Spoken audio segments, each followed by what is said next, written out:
The Galactic Academy's xenobiology classroom fell into deathly silence as the massive Kytherin prowled between the desks. Its obsidian carapace gleamed under the artificial lighting, 6 muscular limbs carrying its tank-sized body with predatory grace. Razor-sharp mandibles clicked rhythmically as it sampled the air, tasting the fear of 47 different species packed into the lecture hall. Professor Zektar, a typically composed Vorthon, pressed himself against the wall, his blue skin now a sickly pale shade. The security breach alarm had been screaming for 3 minutes before he'd managed to shut it off, not wanting to further agitate the creature that had somehow escaped from the high-security research wing.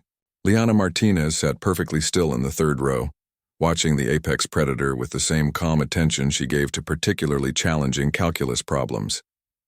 The human exchange student from Earth had seen the other students, Centaurians, Rigelians, even a young Draconian, scramble for the exits only to find them sealed by emergency protocols. Now they huddled against the walls, some weeping, others frozen in terror. The Kytherin was magnificent, Lyanna had to admit. Native to a death world where it sat comfortably at the top of the food chain, it was all muscle and violence wrapped, in natural armor that could deflect plasma bolts. Its reputation preceded it. Entire colonial settlements had been evacuated when just one of these creatures was spotted in the vicinity. "Nobody move," Professor Zektar whispered, though his translator made it audible to everyone. "Kytherins hunt by motion and aggression patterns. If we remain still—" The creature's massive head swiveled toward him, and Zektar cut himself off. The beast took a thunderous step forward, then another. Its 6 eyes, each the size of Lyanna's fist, locked onto the professor with unmistakable, predatory focus. Daniel Kim, seated 2 rows behind Lyanna, felt his heart hammering against his ribs.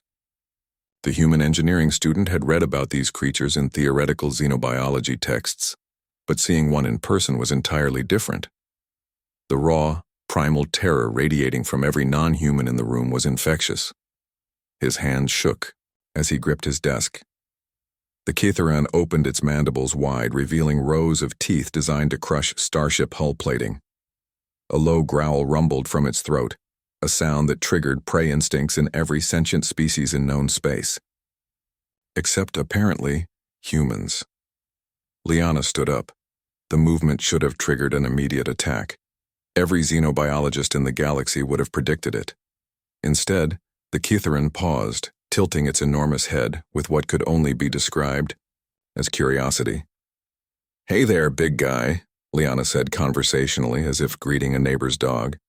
She reached down and picked up her polymer stylus, a thin, foot-long writing implement that had clattered to the floor when the creature first entered.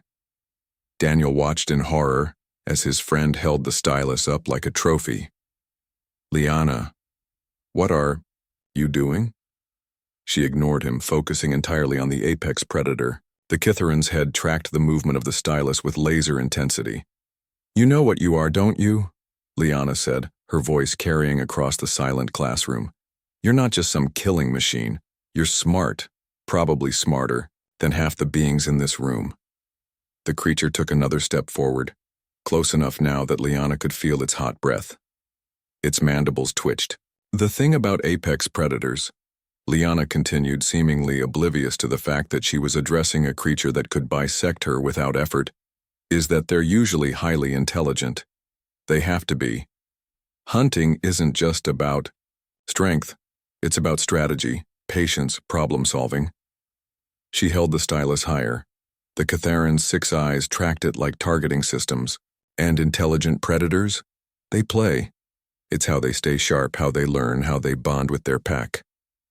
Lyanna's voice took on an almost sing-song quality. "You're probably bored out of your mind in that research facility, aren't you?